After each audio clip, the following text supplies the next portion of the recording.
She would, my life, she done a lot for me. So I do the simple thing for her. God, she gave me one. Everything she gave me one,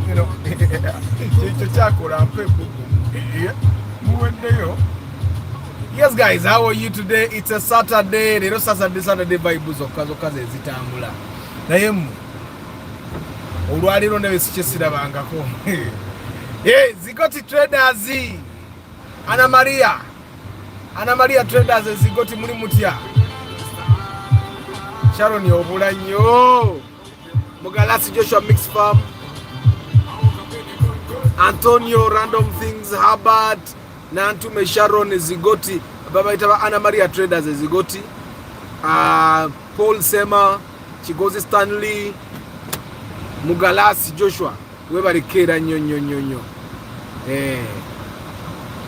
SC. Ojulia SC bwetambula baba. I have to be in SC otherwise. Ene simu egenda kubuguma kanjitekeyo neka wipes. Wipes bwagondi mu bumanyi. Bamwitani ono lili puzzle. Ene simu bwe sigitekeyo ka wipes. Ejja kubuguma. Kati kanjitekeyo neka wipes. Eyongera okubanga tejja kubuguma kubanga olwalero tulutandikidde mu kibuga nja basi bulandoza nga andika wandaawo. Naye nga muli mutya abantu bange. Wepukulu Aloisi, how are you? Abange, leero nkoze inspection etawedde naye we mbadde nvaawo munnange.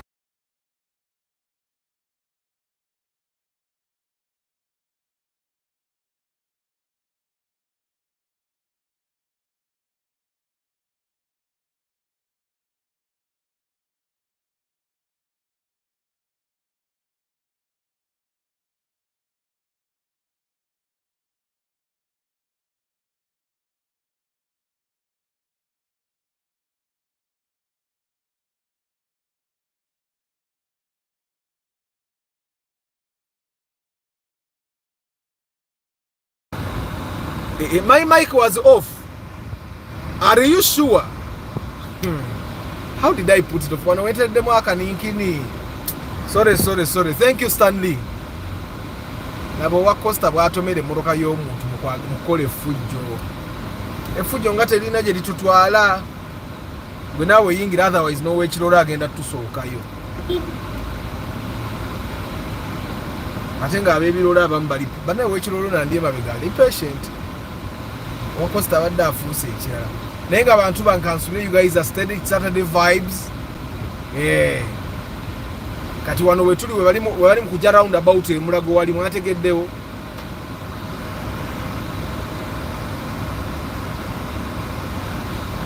So today nade siri wa kujja mu town.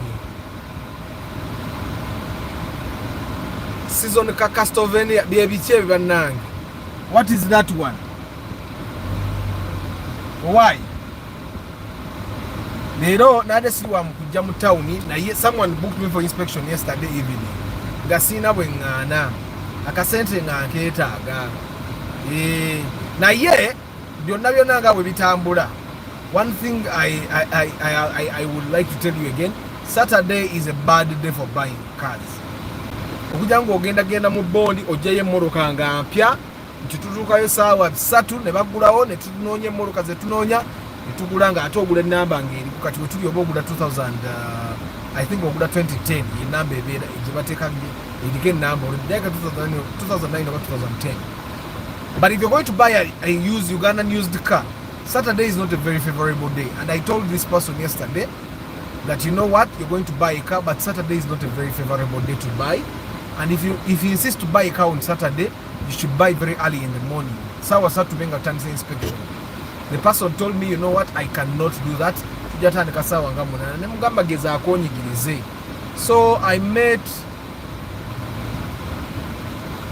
met with this person on at around 1:30 midday, and the tandika inspection. Sawa zilimeka 11 ne dakika nga 11 zenyine mbadde I gave up at 5 p.m. But in a way my heart omutima gwali resign is kusanga 8 kitundu. My heart had resigned, but I'm going to tell you why. I'm not gonna put on a t-shirt today. feel like getting me a sweetheart today. I make her smile, I make her laugh, laugh, laugh. I make her wine, wine, wine. Come to me, girl. Dance with me, girl. I'll make you smile. I'll make you feel nice. After that, I'll take you to my place where we will play.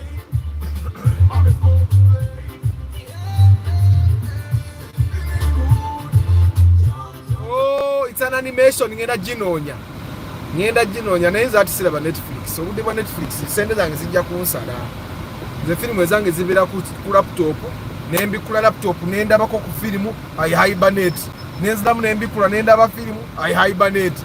Me, I can watch one movie for like a week.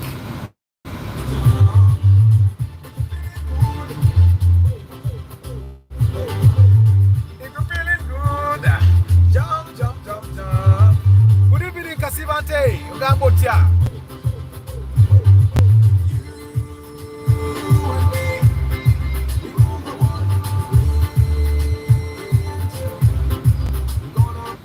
Chigozi gweno bwote bugamba but we have not bought a car. Nze mvudeyo nga mnange wabawo ekintu kyoberamu nekikusukkako nembaga mumanyi ngenze kola live broadcast ko luli wayogera ku mukazi eyali agala rumoni 12 nga nenga sima nkona mukazi agala rumoni 12 namuyinako. Of course I've had some people that are really unrealistic with their demands, with their needs, but somehow I'm going to share with you what I thought. But for now, let's enjoy the view, enjoy the only 2 songs we have. Obulamu butambule.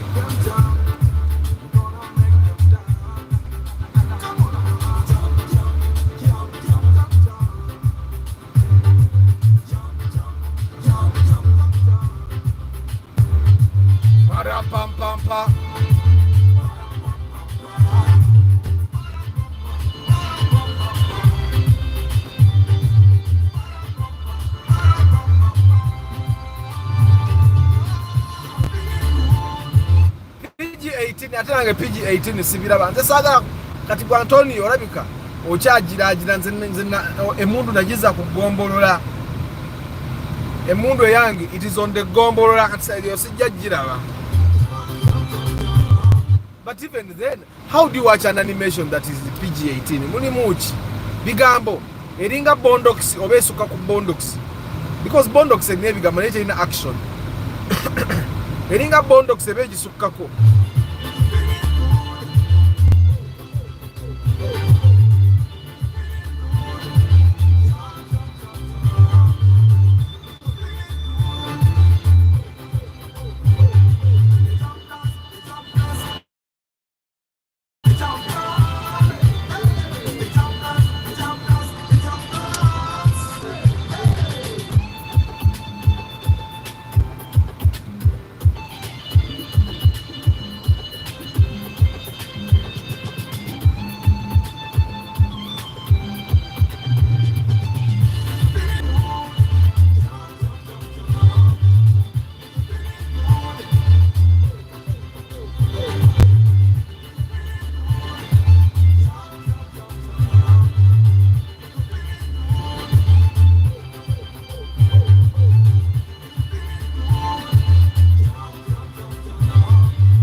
How are you today? Abaka Jako Mwebale. As I say, I'll keep reminding you to Ambassador Toyota prayers.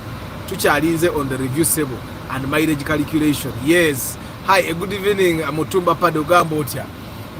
Stanley echa prayers chindekere. Nenga lero ngenda batera yaka bananga masanyazo baga akomyewewa. Ngomanyi lero naze. And then this person gutwatwa na inspection na nenkube simu gatajikwata. Nengera ku office. Nengamba ingeri jata kwata. Let me go to the office and do some work. Nade nakatuka parking went na nkubira njate kati nsembe. You get it? And then so I wasn't able to do anything. Idana lese kama if I can ngeno ngaka charging mu. kati sikabireko kutuliro liro at least nsobolo ku researching ali sijangu ku bintu benyino kola. But I hope power is back home.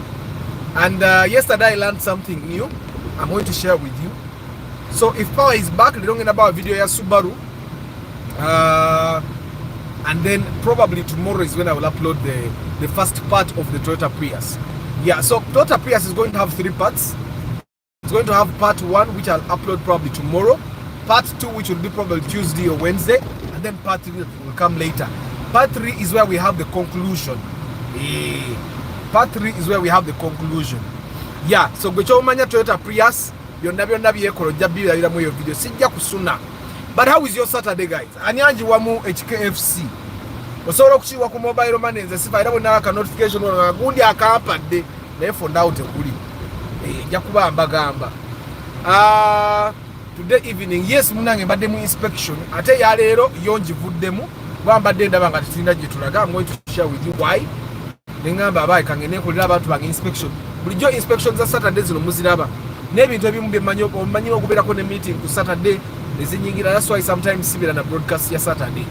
But I really want it. Era leero bwe ndabye nga kitabuse. Nabo wa boda. Mumulaba bwavuga. Kati abadde atunulira chemba. If you have missed a customer, you have missed them. Genda. Maybe bitomeze. Naye nga kyonna kyekiri tujja abasirikale bali ku nguudo. Abasirikale bali ku nguudo buli wookyuka bwoti kati ayinza oyimiriza nze.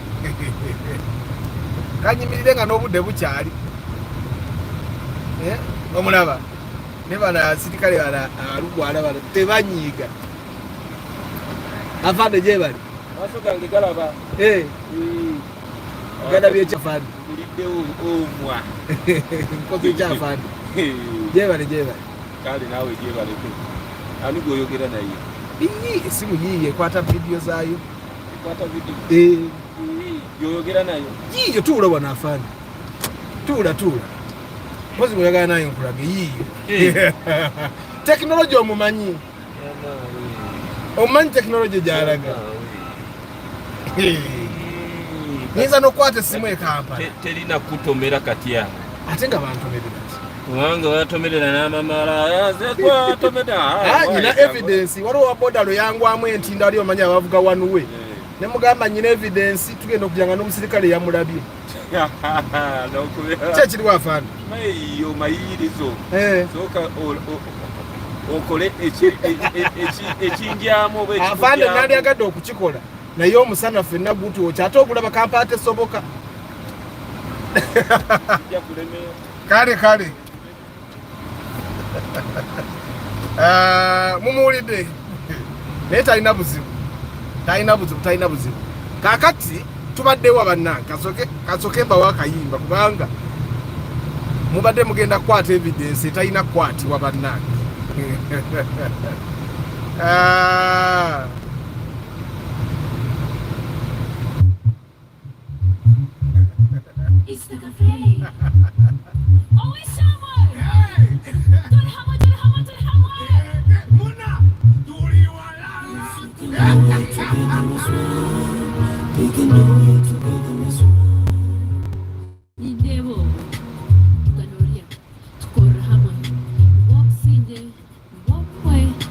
Abai, mubadde mugenda kukwata evidence etakwatika. Naye nga muli mutya. Saturday y'omugiraba. Mba mu inspection emboozi ngenda gibateerako bulungi nnyo. Wadde naye emboozi gwe tubadde naye mu field ngambe tonjogerako. Ne mugamba naye nga soogera ku bantu. Nangamba wayogera ku mukazi wa IST ow'emiliyoni 10 yali ayagala room yonna nga simujjukira namujjukira. And it's a very good thing nti ebintu mbyogerako wano nendekawo evidence. Kubanga abantu abamu ndowooza bajja ne bagira nenze nembeerabira nti byali bibaddewo. Anzijukiza munaye nti waliwo omukazi yajjanga alina miliyoni 12 ng'ayagala rumiyoni. Naye ekirungi soogera mannya bannange okujjako waliwo abantu abamu abajjabbo kati ng'omwami oliko munjara naggagga. Oyo yali ayagala gula mmotoka yankaaga nga waliwo yanamu 7 nga ne yanamu 7 ebikolanga bye bimu. Naye kakati Saturday anyanji wamu HKFC joke mbatereko emboozi ya inspection ya leero ebiganye. You see, we are off-road. This way you may think we are in a Kapilipinto, we are in Kampala. Zine ngudo kati zino basi beda za division ye inokora kana akagudo. Ekichile kati bacha anonya budget. Na division ye kawempe no babade bakoze ngudo kura kachi. Waba ina yo munene chi. Kati kano kajude tekachi ali muna na pothole kali mu galleys. Mwe kati kantani ko batira kembozo manyize nango lugambo tibalu. Ate ffe tetwalina butugamba kugambi wakati walingawo bato wakana biranga unzi bijjanja. Anyway guys, I hope you guys are doing well today evening. It's not a bad day. You forgive the sound. I have to keep the AC on so that this phone doesn't overheat. So the cabin has to be very cold. Nange, it's cooling me a lot. But I have to keep the AC running so that our phone doesn't overheat. Yeah, Samsung ya mujimani. Kachida kanetaga Samsung Galaxy S25. The 25. Yeah, over iPhone 15 Pro Max. They were sending this just take a mumoroka. Ngandaba kuba kono na bono ni musimbi. But anyway, so yesterday someone calls me and tells me, you know what? I want to buy a car. And he was in a place that I've so many times discouraged you from being. He told me I saw a car in this place, and I asked him, you have seen it there? And he said, yes, I've seen it. I asked him, are you sure you have seen it there? He said, yes, I have seen it. And so he was talking about a Rumion, a Paso Sete. Briefly, he talked about a Sienta, but he said he had seen a Rumion at 20 million shillings. And he had seen a Paso Sete at 20 million shillings. UBN, I think. I think UBN. So, Abba. So compare ku keke enjale numa je baliko mpa ku keke enjale numa yorwasa no bunyebwa bwa rwasa okola ngo owempeke nene mwe bagay. So he tells me that awaye jeke uzibo yogera nnyo sinza nchogedde kanchilekere usigenda ku deletinga. So but this person calls me and he says, you know what? I've seen these cars. And I say, I almost refused to go, but he said, yeah. And normally the one thing I've seen, something that is common with people that go there to see cars, they are trying to buy a car. The answer is that. Car. One of you. Eh?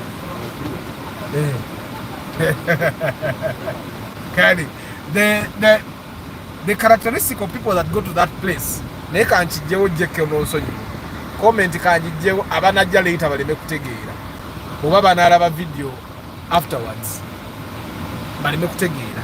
It's not a very good. Mukama wangu nsabako kantu ako jeke comment njijjewo sagala banetiki. But anyway, the characteristic of people that go to that place nakugamba nfunye yemuruka is normally people that want to buy a car at unbelievably low price. And I'm totally correct. So I call the mechanic I was working with today and I tell him, you know what? We have an inspection tomorrow, but this person says we have seen a Rumion and a Paso Sete at 20 million. Numbers UBN and UBM. I think one was UBM. And the first thing the mechanic asked me, are you sure? And I said, atikati mpaka nyachi oli akugamba yalabyeko.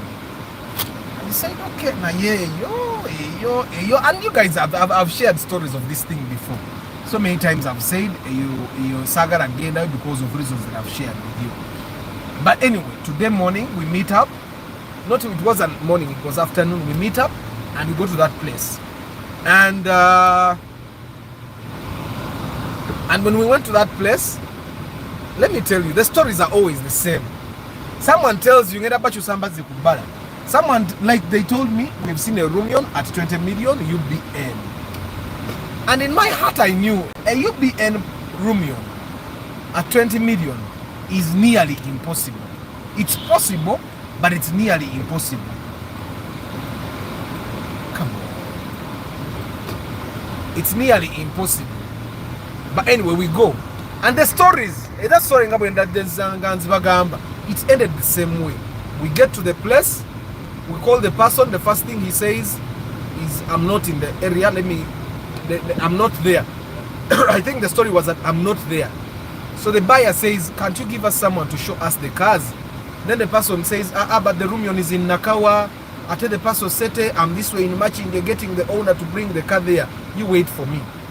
So I tell these people, you know what? Tell that person, we have gone here and there, let them find us to a safe place. So we move and go to that safe place. And apparently, it's the buyer himself that tells me, you know what? We drive and go. But as we are going, since now the leads that we had that were in that price range were kaput, so I asked this person, what is your maximum budget? Like I always ask people, what's your maximum budget? I want to try to get us a very good thing. Why I'm asking what's your maximum budget? For me to buy a used car at 20 million, if you can raise, if for example you can raise up to like 25, there are chances you can get a newer car in the bond. So when I ask this person what's your maximum budget, they tell me the maximum is 20. And that's when they give me a but we have 18 million cash now. So when they told me they have 18 million cash, then I said, you know what, since you guys have 18 million cash, I think we should leave the things of wanting to go to the bond. It will not add up. Even if it's credit, no one can give you a car in the bond when you have paid 18 million and not sell it to you magically expensive. You get it? So I tell them, you know what? Let's look for the old cars. They used Ugandan used cars. So we go somewhere else, and there was one Rumion. It was a UB something, almost new UBM, I think, but the prices were high, 25 million shillings. And then that's when we started talking with this person, with my mechanic. We were saying, okay, if you have 18 million cash, why don't we buy a car that we can afford? Yeah, like a Sienta, like a Ractis. And this person says, you know what, I don't like the Sienta, I don't like the Ractis. I want a Rumion, I want a Paso Sete. So I want to see where to pass, to take you guys to pass. There are places that you guys I rarely take you to pass. Let's use this route here today. So the person says they don't like the Sienta because it looks ugly. Then the person says they don't like the Ractis. And then I think the one thing that made them not want the Ractis, the more we saw a good Ractis UBA, and it was being sold at I think 20 million, which was a little high, but it was really good and it was black. So I don't like the black color. So we go and see a Rumion, and the woman, they sit in the Rumion, and the woman that owned the Rumion was selling at 23 million shillings. Yeah, so the woman that selling the Rumion wanted 23 million cash. She did not say she did not say what she wanted credit. So we go and drive the car. I think it had a bush that needed repair in front, and but after driving, the buyer says, I don't like the way the Rumion is. It's not comfortable. I thought it was much more comfortable than this. So we leave that Rumion there, and then we head back to the place that we were, where there was a broker that had the one that promised to show us another Rumion. I think the Rumion was UBJ at 20 million. Yeah, but then when we got there, the Rumion was actually about 23. Then the person, you see in the picture there is the IST. The IST was also 23, but eventually then the person said he's selling 23.5. You get it? And they agreed. Now they agree at 23.5. The buyer was really excited about the IST, and the buyer also said that the IST was much more comfortable than the Rumion, which I doubt. I find that the IST, because the IST is small, the suspension kind of feels like the suspension performs better in a smaller car. You get it? So the buyer likes the IST, and we agree that, you know what, you pay, because the broker was actually, the broker knew the buyer. The broker knew the buyer, so they had talked a little bit before. And because we checked the room and the IST, and the IST was definitely better in condition. So they said, let's go by. And I told them, you know what, to save time, because I wanted to do the broadcast today. So I told them, you know what, let's go to the bank. So they had 23 million cash at the time that we were agreeing with the broker that was selling them the car. It was a broker owner. So I tell the buyer, you know what, let's go to the bank, get money, and as the 500 extra, because the 500,000 was not there. So we go to get the money. So I sit out there waiting for them to finish, but then it was taking long. So I saw it was 4:45, and then I wanted to do the broadcast really. So I go check on them, what's taking long. They say we are coming, we are finishing. Now they come back to the car they were going to pay for, and they say, you know what, they start talking with the owner of the car, the one that is the seller of the car. They talk for long until I realize that, you know what, this might not end. So I come and ask them what's going on, and they say, you know what, the money, we don't have the money. We don't have the money. And then I ask them, okay, what is happening? And then they say, we cannot make the 23 million. And they say, okay, so how much can you make? And then they say, you can only make 18. And then I ask, so what are we going to do? And they say, I want to pay, the buyer says he wants to pay the owner 18, and then the owner sells to them at 21 credit. Or they pay 20 and the seller sells to them 21. Now here is what is tricky. You enter the bank to bring money for the owner, 23, and then you come out of the bank saying, now I want to buy 21. You get, those tricks used to work a long time ago. I don't know if it has worked, because I said, you know what, I have to start the broadcast, should I go?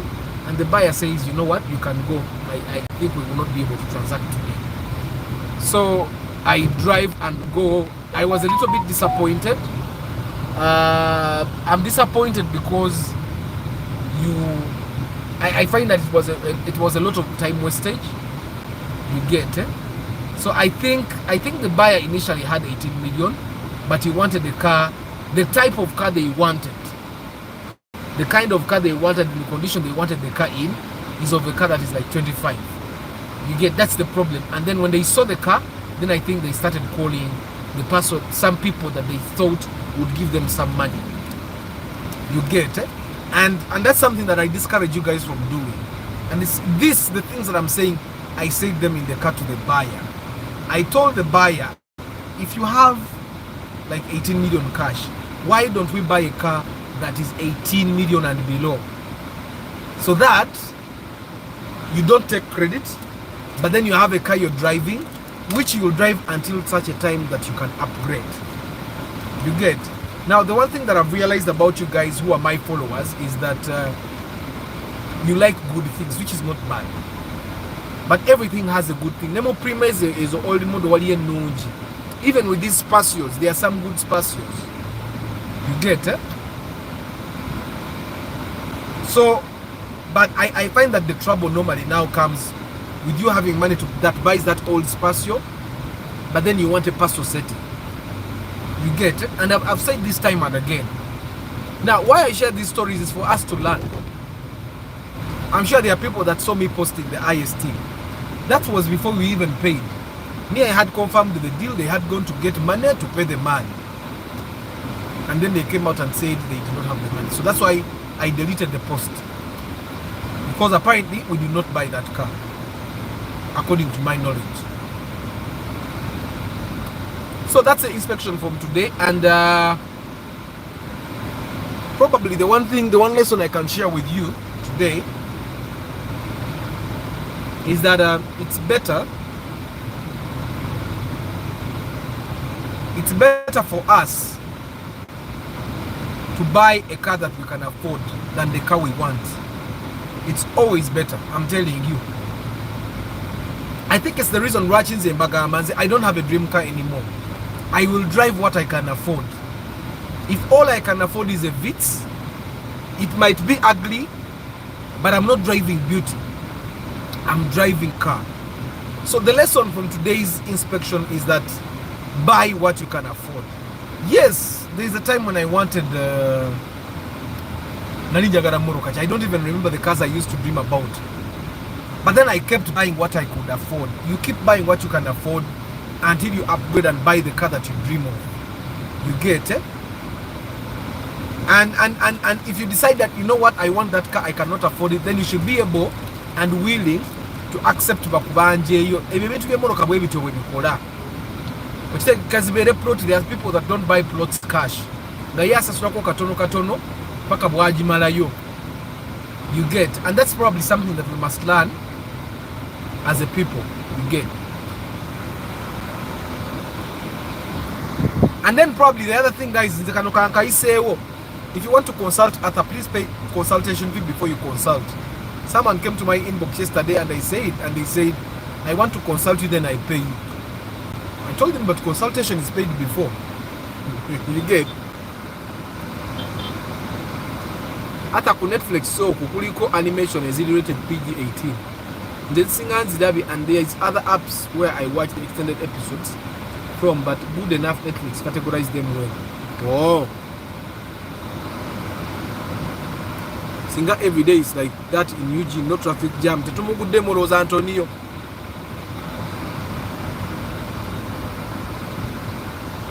Stanley agamba naye mwana gwe Arthur oyina olwali kuba office abannange mutula tula.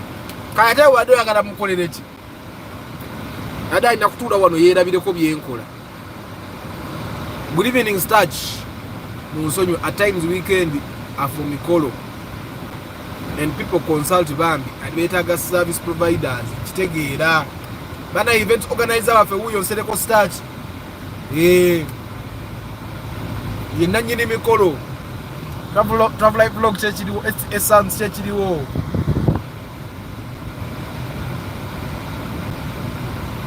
Hey, Sarge, ozieza consultation wadde toliiwo. Oli mugezi.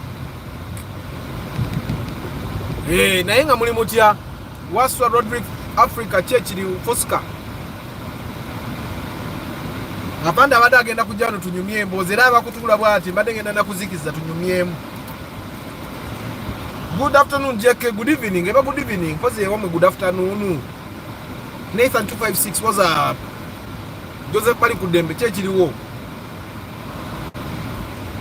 Keke nebinyewa empty stomach anko ogenda.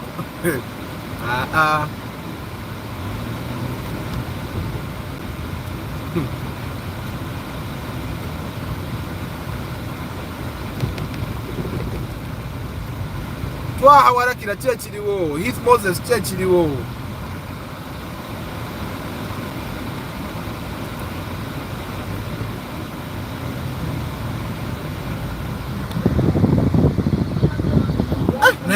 Antonio manye kibuga. Buli wamu obadde okumpi buli wamu ninga genda kayo side ze yebweyogere kimanya makubogere tugamanyi. Jagalu mu broadcast enkwatire kayo nga tufa ku inspectinga weekend bado enkolo olweggulo. Sandi munange nange sikitegedde.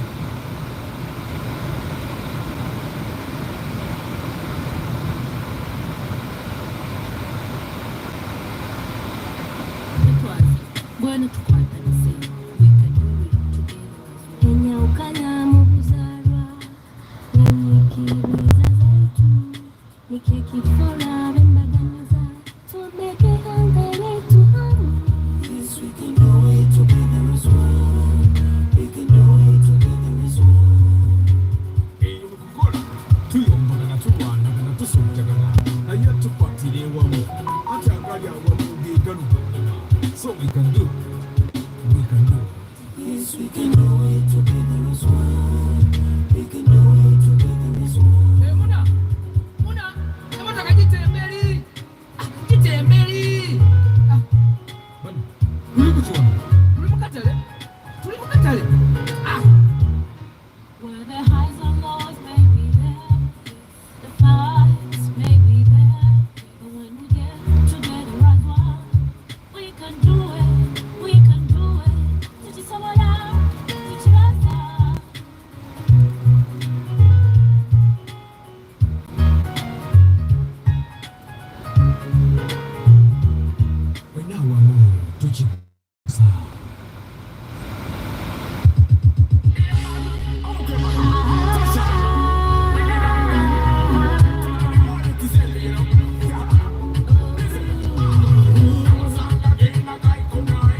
Give a damn you down there. My number one girl, you rule my world. You took my heart, never ever but you make me beg. You make me beg. Every time I come over, you make me beg. But why? Yes. Mbadde nfuna ku kyakulya, mbadde nakomyewo okulya lunaku lwa ggulo. Mbadde ndoteekayo akakeeki kano. Mbadde nkola mirimu gya for the love of cars. Naye nga Saturday tambula bulungi bantu bange. That's the life of a hustler. Bwotyo bw'osiiba. Ate bw'oba ogenda kwogera, you need to put sugars. And normally the cakes have the normal sugar. Temulimu biri bya aspartame, bye bayita aspartame bateeka mu soda. Kayiwa Benjamin, kyekiriwo. Nick Wabuyi, Opio Mark, Amina. Starch agamba, Asa, nowadays the world of Mikoro abantu, nowadays Baluga and family people are the worst. Cases are now erupting. Basenga balemesa. Man, in a story generally yasenga. I really hope that wasn't true. I really hope that King Daniel's church in the world.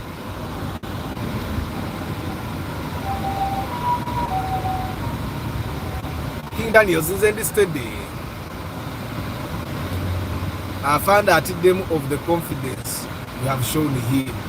I want to thank the community for the love of cars for being there for me. Mwebale nnyo okungumya. My day was so terribly annoying. Na because of you, I felt at peace. Amen. And Siriko Starch. Today's Fire Saturday vibes, guys. Enjoy it. Enjoy the view. Tubade tu nokubenda na kampi beka tioruguru. Neura leo tukaina. So enjoy it. Nga tukaina. So yesterday I learned something. Yesterday. I was mu neighborhood ya fomu nyina mulimu neighbor waffe Mubede.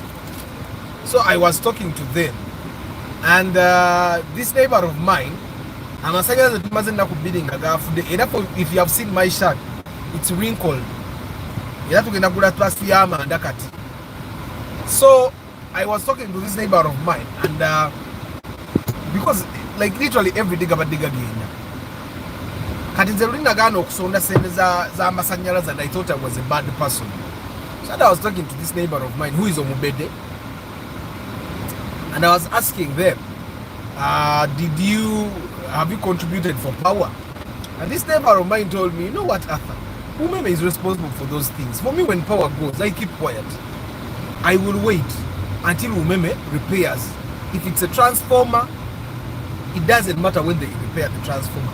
They will repair the transformer because they are responsible for it. And all along me, I was giving out their money for them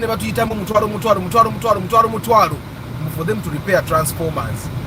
And then I was thinking something.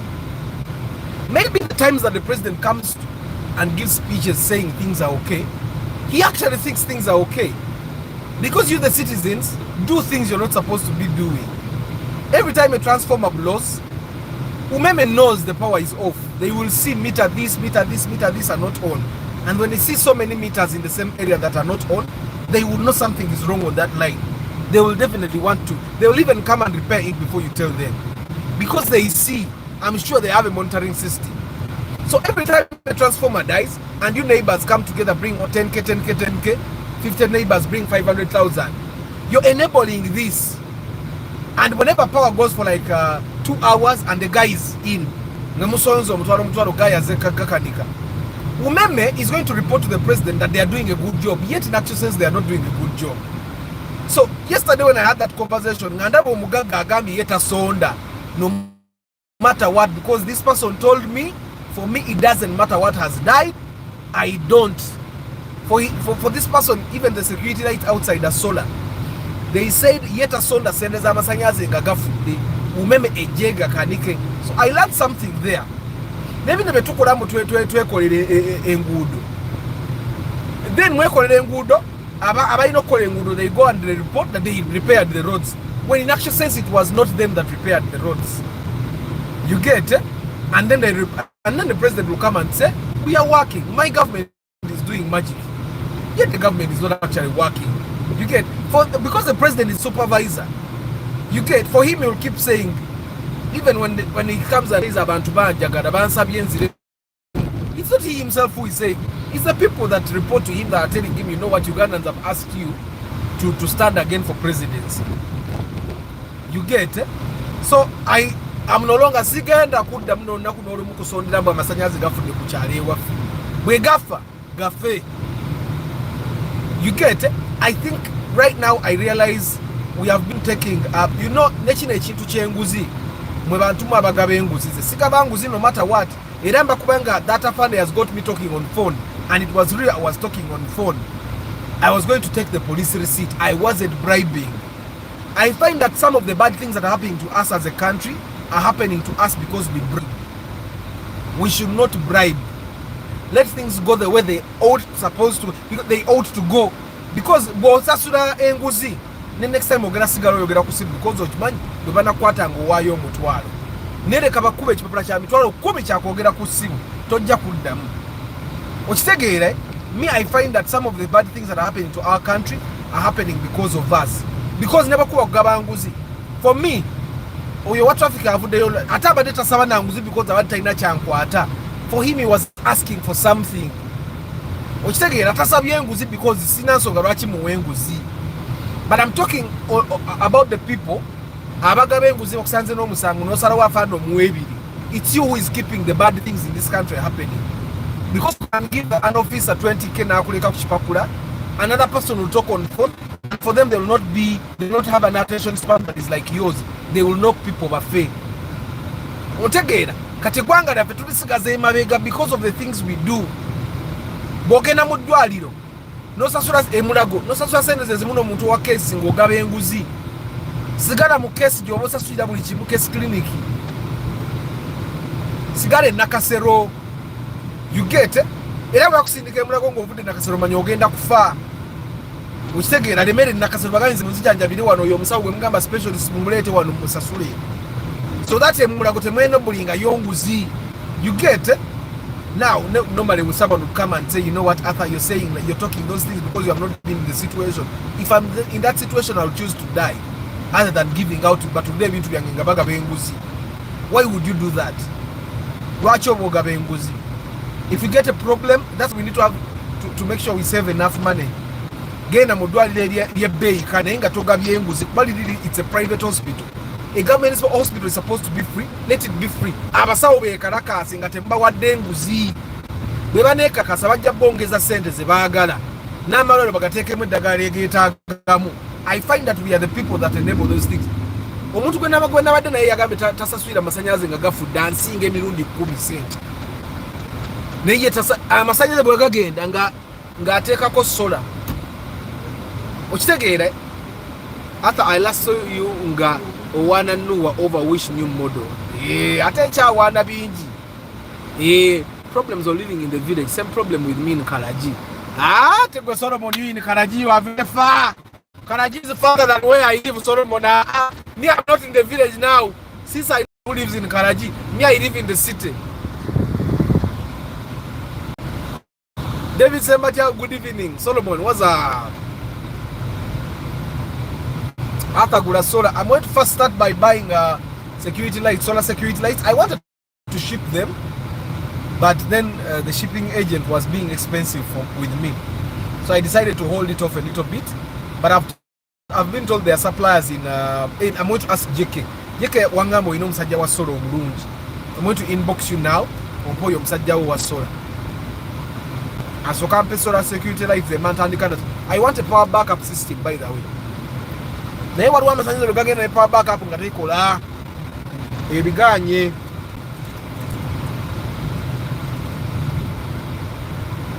Munange eyo yeneson genaize yesterday I learned that we as a citizen as a citizenry we are not supposed to do the things the government is supposed to do. When every time you do what the government is supposed to do, you're enabling inefficiency. You get? It's like every time you do something for your kid that the kid is supposed to do for himself, you are enabling their weaknesses. You are enabling their weaknesses. Every time you do something the kid is supposed to do for themselves. So you need to they need to struggle in their young ages. Not like struggle without food. but they need to do things that make them stronger. They should be able to tie their shoelaces. They should be able to handle some emotional pains so that they grow emotionally. So munange awe tuli ku Saturday vibe. Awe tuli ku Saturday vibe. Afanda abadagize, afanda amazena aterera. Amazena aterera. Mulawo mwana bwati se smash no forward. Waliwo wait awo naye awo awantu olaba. Era njagala kumuyisa naye mama we muyisiza. You guys remember the time I told you to taxi yantomera nadduka. Wano we yantomerera. Yayagala okupisa n'asanga ye emmotoka. Kusanga ye emmotoka n'agira n'agwa mu bampa yange ye mabega. Nebino ebintu byali badde bitambulira mu mmotoka nga nneneko nga tulwansi. That's dangerous. But you'll be surprised though omusajja agenda yita ku basirikale because agenda kugaba enguzi. Yet that should be motivation for him buying a bigger truck. Asobola otambulizaamu ebintu.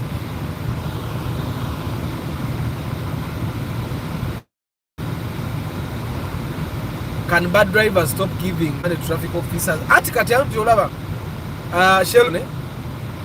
Yes, they may not be able to stop, but it's important that we understand that every bad thing that is happening in our country, it's us.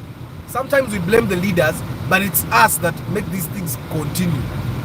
It's very hard for you to come and fight corruption if 20 people are benefiting from corruption and the only one. Kati yenguzi eyambyeko abantu abalina emmoloka envundu okusigala ku kkubo. Kati abantu abalina emmoloka envundu tolina bwogenda kugamba nti enguzi mbi. Kakati nate you guys are going to be surprised. Ngenda kunywa amafuta g'emmotoka genkozesezza olwaleero mugenda kutya. Nga tunoonya mmotoka olwaleero. And guys, please, when you decide that Arthur is going to do inspection for you, please be as honest as you can be. Be very honest with me. Be open. Totya kungamba nti oba olina sente entono, totya kungamba nti oba olina sente nyingi, gwe ngamba Arthur, this is my maximum, what can I get? Tuplaninge bulungi okusinga okutambula nga tuli blind, because you can go around looking for a car of 20 million ng'olina 8 million. Okitegeera? Or imagine moving around nga munoonya emmoloka nkadde nga musobola ofuna empya. Era the guys that have been honest with me, I'm sure they are very happy. Because there you can advise someone n'omugamba omanyi millions 27 toguleyo emmoloka wadde ojagala nnyo ejja kusumba ogule emmoloka nga mpya ogyetandikire. Okitegeera? Gule emmoloka nga mpya ogyetandikire wadde entono. Bw'olifuna ssente oligula ennene era n'ogigula nga mpya. Some of these things, guys, I don't want you to watch my broadcasts and just watch for the sake of watching.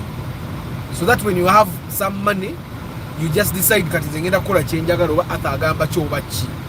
Ebintu by'emmoloka bino mbiraba, it's not rocket science, but it's also not as simple as buying a cake.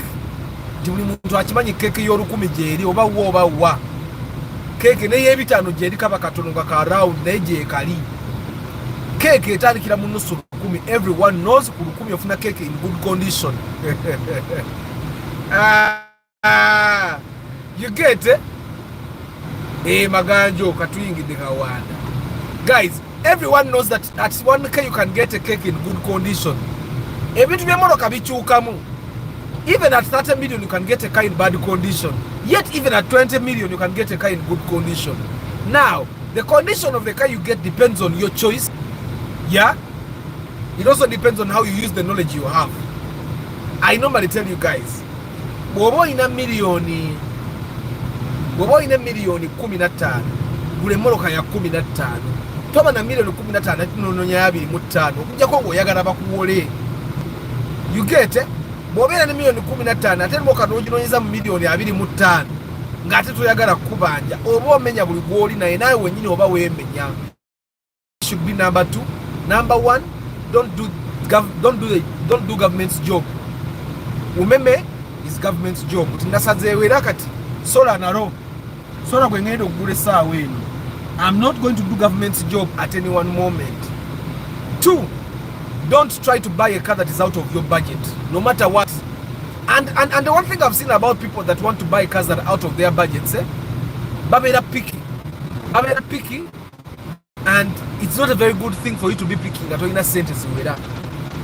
Olaba n'abagenda mu tebabeererayo picky. Last time we were buying a kaundo, we bought a kaundo at 60 million, 61 we bought a kaundo at 61 million. But let me tell you one thing, the person at kaundo went back to the bond to pick it. I think they picked it yesterday but one. But you know what happened? He told me the kaundo we bought was one of the last two that were in that bond, huge bond. And he told me that when he was there, they told him, they were talking to each other. They were saying, you get it? There were two kaundos that were remaining in that bond. We bought the second last one, and which was the one in good condition of the two. Then they are in bad condition. Even in the bond, you cannot afford to be picky. I tell you want to be picky. You get it? So guys, take away number 2 for today. Don't be so picky, because even in the board you cannot be so picky. You get it? So if you're outside, try as much as possible to not be picky. You want to everybody can change. Atemulowoza anonyaji. Wali maso mukimanyi road block yawo. Anonya change gwagenda wa msilikali. Oyine satwawo. Ado mo papranga buzimbye nnyo. But it's a bad thing. Zenguzi sijiwagira, by the way. Sijiwagira na akatono. I know there is corruption in every country, but there is corruption that is unnecessary. Corruption you can avoid. Whatever you msanja wa forward, they can avoid the corruption by extending their car. They can avoid the corruption by buying a longer car. There are so many ways that you can avoid corruption, that kind of corruption. But we decide to not avoid it because it gives us temporary convenience. Nafa abamasanyalazi, umeme should create systems that are efficient. Atafe chokwa ntwekanikira amasanyalazi ga transformer nga gafu. Chechiretedde umeme obutakanika mbeera yaki. Era olaba umeme UEB bwe yali ekyasoloza amasanyalazi, we used to be after using. When umeme came, they came with prepaid. So they solved the problem which was theirs. But now, the problem of transformers dying is their problem, but keep solving it for them. And in the end, they have no reason to solve it because the problem is not even there, according to them. Power never goes off. But let the power go off. Galike, I will go to a restaurant and get pizza ya mitwale ebidi nga wenkora waka wange. If the power doesn't come back on, tomorrow I'm going to a restaurant to buy pizza, sit and do my work. Take a laptop here in masanyalazi. I'm not going to enable those things. Yes, it's uncomfortable now, but my kids, benjagala bakifunemu. Katika mbalo kujizawa mafuta gekolesezo olwaliro kakase inspection yamu. Yetaaga kwongeza. Ona nsoseeyo. Kangende wa kubono bamaze n'omubuwa. Mwe abaana bange bagenda okufunamu ekyo ekintu. Bwaivayo. Someone was asking me lwaki saafu ziri empya tezikikola. Tezikikola ennaku zo because zino zaakola ku bantu emikulu. Abajje bale baba. Ebyange obimanyi. Ebyange biki bye bamanyi muno. Anti bala kukola nebyoka bajjamu. This is the time for me to turn off. Katuyinde tulaba mafuta gameka getunywedde mu inspection ya leero. Because inspection ya leero tandika from me going from home. Because it's a Saturday and Saturdays are normally for my family. That's why muda bati nzira yo mpapa. Where today ntambula mbutambu zingenda wangi. Always buy a good car. You should get around 26 to 31 million. No, there are good cars below. But the thing is, Taj, the thing with people is we want specific cars at a budget of a fraction of the cars. Weza mwenda? Nyode mitwalo mwenda mu inspection ya liraga ezamafuta. Ate ku SC kubane kakati mpulira obunyogo buninga ali mu fridge. Ede wali mu batabami bango omugati. Balina omugati guli specific gwe baagala. Tebali buli mugati bannange. Bwe ngula emigati emirala. Opere ku receipt. Mugiwida njogera mu Luganda receipt. Batabani bange munnange balina emigati gye batalya. Era ogwo bw'otaleeta guli ogusangawo 4 days later. Nimukumala kakavuuka 1 billion yange zasireko wana amafuta ate ngende malize n'ebintu bibere bya family yange Makanika yazotwala kezize. Why people don't like wish valve-matic? They don't like it. Anya government tebajagala. Over they have no reason to like the wish valve-matic. So I've used 16 liters today.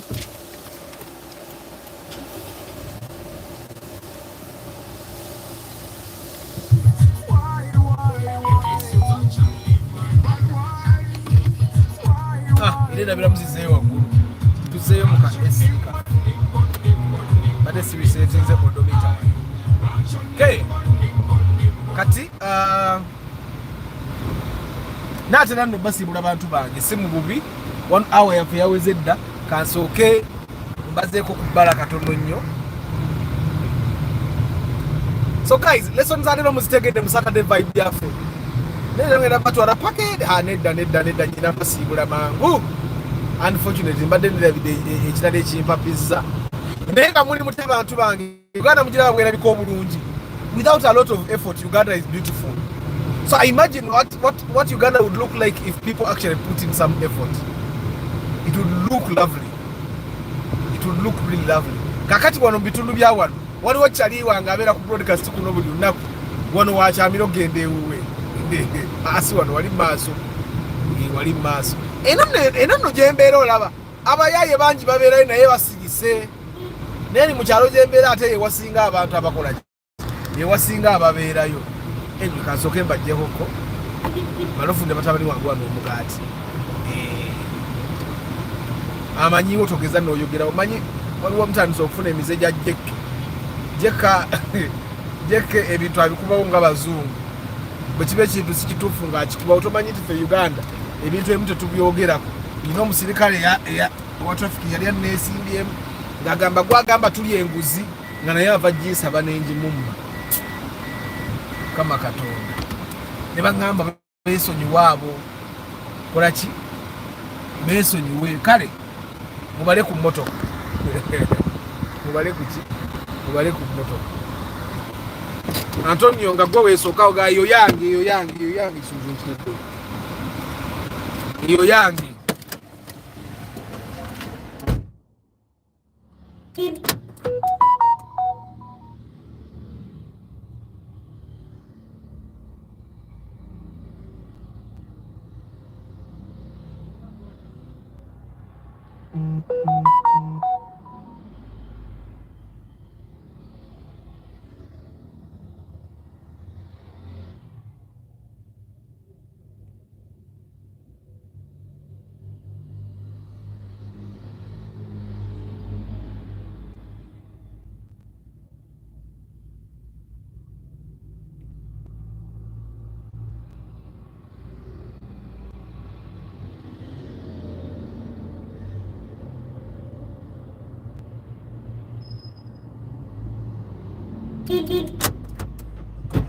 abaye ka alamu mukawulidde kiriya nnyo naatera obasiibula naye muwomere ekkubo.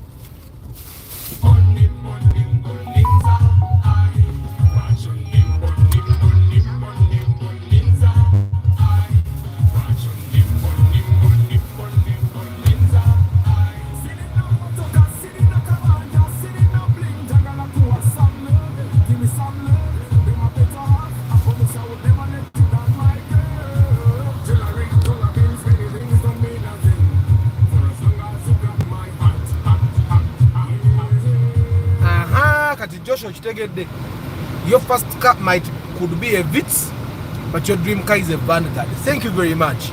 That's how life should be. Your first car should not be a car, your dream car, if you cannot afford the dream car. Because the one thing I've learned about cars is that the dream changes every year. Like every 5 years, there is a new dream car for you. And that's a very long time. When you kusanga every 1 year, your dream car changes. Okitegeera. Ati waliwo abaguze nga tebamanyi gye tuli eno ku Jinja Road wano tuli seeta. Tuli seeta bannange. Seeta height akagiyitako.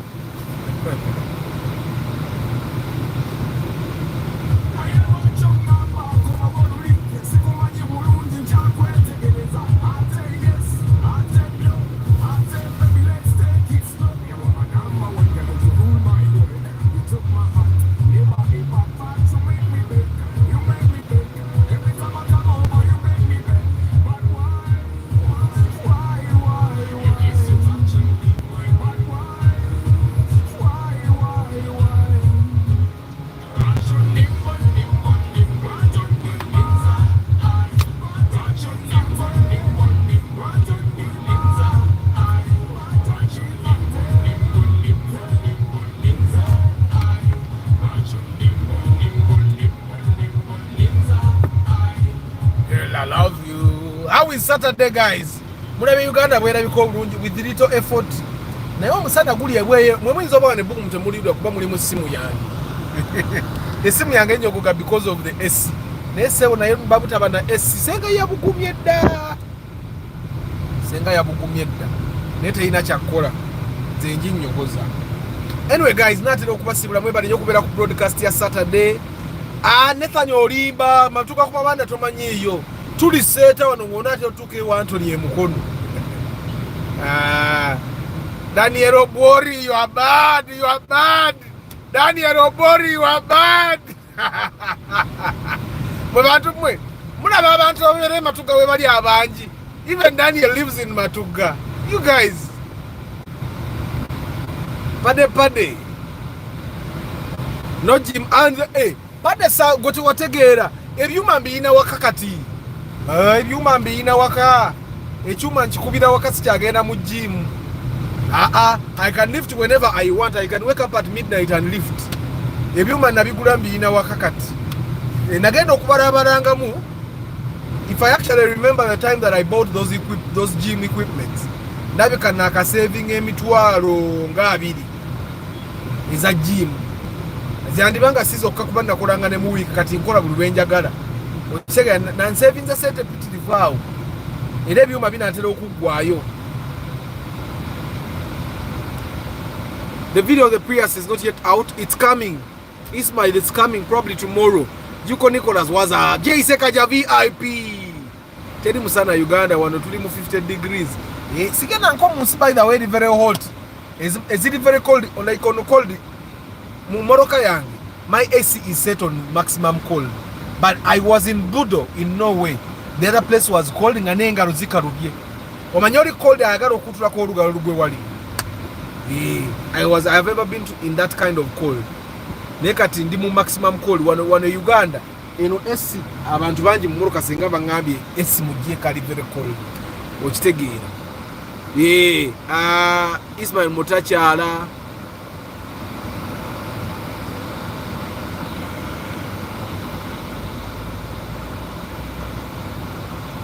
Kale guys, ndi mu basibula kati mugalasi Joshua Mix Farm, Herbert, Nantume Sharon, oyo Anna Maria's Traders Zigoti, Paul Sema, Antonio Random Things, Chigozi Stanley, Bana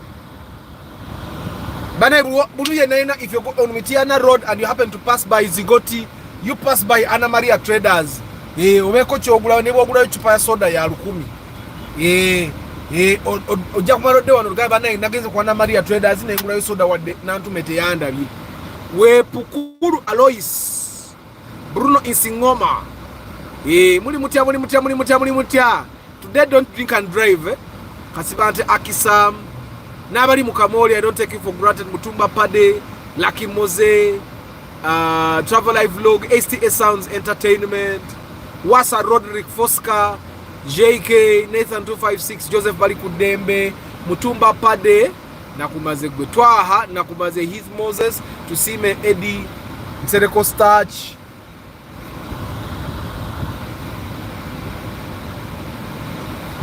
Kaiwa Benjamin.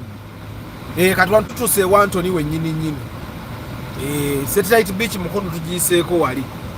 Opio Mark, Katera Sheldon, King Daniels. Lero lwa mukaaga lunaku bwa bagenda okulya round mugende mugalye. Tags World Wonders, oba where are you from Muganda wange? Isaac M. Arthur, how does the inspection process work if I have a car and I want to upgrade with a swap on top up? Do I have to look around for options first before we plan the inspection? Yes, Isaac, if you want to do a swap with your car, you definitely need to look for options because options are swap ezo nemwe kubulera bondi bwezire zitwaleze Moroka neseze Moroka empya Moroka ipate zitana bikole ebyo, but you can look for guys that are willing to do swaps and you even agree. Ochegera, look for the options and even agree how much you're topping up, then we come and look at their options. Fete tuba na buzibu. Fete jet to make options tugambe topping up where you are topping up where. Ochegera. But I discourage you guys, kinya kyaba kiyemu ettaka nga kibadde kibi. I don't akapande waliwo akapande akagamba mugenda kalaba. Guys, I don't encourage you with doing swaps on. I don't encourage you to do swaps. Bw'oba olina emmoroka ng'oyagala emmoroka empya, tunda gy'olina ogule gy'oyagala. That's the best, always the best thing. Buli bw'otuukanga ng'oyagala kukola swap oba opapye, every time you want to do better with your car, you are hurrying, you are in a hurry. It's not a proper thing for you to be in a hurry with something that you're going to have for a considerable number of years. That's why normally I tell you, take your time with buying a car. First look around. And that's why I normally tell you guys, towereza munne bwaba akatumwase wawa kapande kakano kagamba kaka green mukaraba for the next 41 kilometers the road is under construction. Reduce speed to 40 kilometers per hour. There is no construction going on. Also, even if they don't put the kapande there is no way you can drive beyond 40 kilometers per hour on this Semuto road. Tewali. And the Semuto I'm talking about is the Semuto in Mukono. Gonza Anthony, Dan Osip Ankunda Nakumaze, Joshua Mutabazi, Daniel Odwori, Daniel Odwori, Onkoze Bubi. Nayenga mwebale kubera ku broadcast bantu Ismail Mutachala bananga. I don't take you for granted. This is Semuto Road in Mukono, guys. This is Semuto Road in Mukono.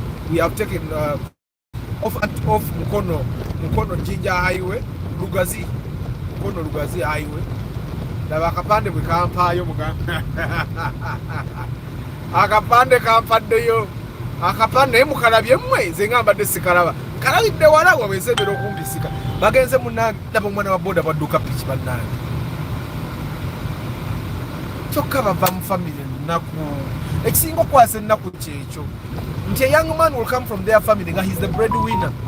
Nga he makes 20 to 30,000 a day. Nenga that 30,000 looks after like 20 people. You get, and then he will ride a motorcycle like he has a spare life. Or like he has life insurance. Nga wafuna kabenje bwati batandika kwekwata kwata banage tuwe yesatu tujanyabe. Guys, so what they did, they went around pouring soil in the potholes. They were really bad. So now I know you can actually go past 40 kilometers per hour. Because as I drive right now, I'm doing 40 kilometers now. Me, I try, in a good always TMB, I try as much as possible to not go beyond 40. Personally, I try to not go beyond 40 kilometers per hour on roads like this. But this one, you can't even do 30. I'm at 25 now. Which take it. Nenga guys, thank you very much for being part of the broadcast. I hope your time is normally worth it. I hope today's time was also worth it. Yeah. My lessons from this week, I have gotten 2 lessons. 1, don't do government's job. If water goes, don't give bribes to get water. Report to National Water. Tell them a pipe probably broke, I don't have water. Keep doing that because that's your responsibility. If Umeme dies, power goes. Call Umeme and tell them our transformer died. That's your job. Don't pay anyone to repair a transformer. I'm not doing that anymore. If you get caught breaking the law, don't give bribes. That's how we are making corruption no more. Me, I don't give bribes. I don't. And it's something I made out for myself. But now, I'm more determined. I'm doing 40 kilometers per hour. One over the Nyawan. China Kabagenda Nicola, over Sechonga construction in the Bategeza. For the next 40 kilometers, reduce speed, we are going to pour soil in the potholes. I don't know what about a sofa pitch. Eh? I tell you, I have in a sofa munyumba.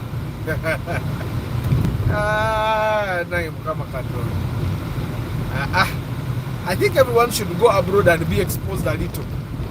For you to know that if you cannot afford transport for the sofa, don't buy the sofa. If you cannot afford to look after kids, don't have the kids and hope that God will look after them. Bulimana no mokisabu. Kama ya katonda ya gabirida. Siwe bikoda bwe bitu. You can't afford to look after children, don't have children. Wait until you can look after them. And I've seen people that say, Busmanya, byekola byokka otandikireyo n'oba ng'osobola si bwe bibaba weegejinga naawe n'omanya. I think I was talking to Mama Abba a long time ago. Mama Abba yayagala abaana bataano. And then I was asking, natugenda bala bisaji. And she would tell me things will work out. We're not going to be like this forever. And I told her, even if we're not going to be like this forever, who tells you we are going to be so good, that so well off that we can look after 5 kids properly? Because looking after the kids is okay, but giving the kids mwana we ngato wezikadde wezizozo wa mutabani wo anko wo abeera n'engatto bwezikadde wanazikuwa ezize empya sijja bikola kazaala abaana babiri sijja bawanga zange zikadde okitegeera ate nga tulina okwerwanako naddala mu abasajja abandaba tozaala abaana bootasobola otherwise ogenda kutuuka ojjemu empale yogiwe mutabani wo anti buli mwana n'omukisa gwe kati omukisa gwa mutabani wo guli mu ggwe nga naawe togulina muzaala abaana bemusabola oba osobola mwana omu gwoba ozaala oba osobola babiri bwoba ozaala bantu bange entuuse webasiibulira. I have to take care of something here. I have to take care of something. I have to take care of something here. So let me say bye-bye to you guys. Let me increase the temperature here and reduce the fan. So anyway, Nathan and I talk about drive to own. I totally discourage that in Uganda at least. Andrew Subuga chiza tadeo onchaye nnyo chiza nenga we bali kubeerawo. Eddie Aniku, Kenneth Stewart, Chilembwe Baker, Balvids. Sajama Balvids wala yukana oliwe eno kati.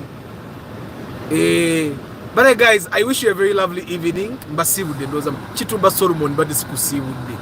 David Sembajja nakusibudde. Lucky Moze kusibudde.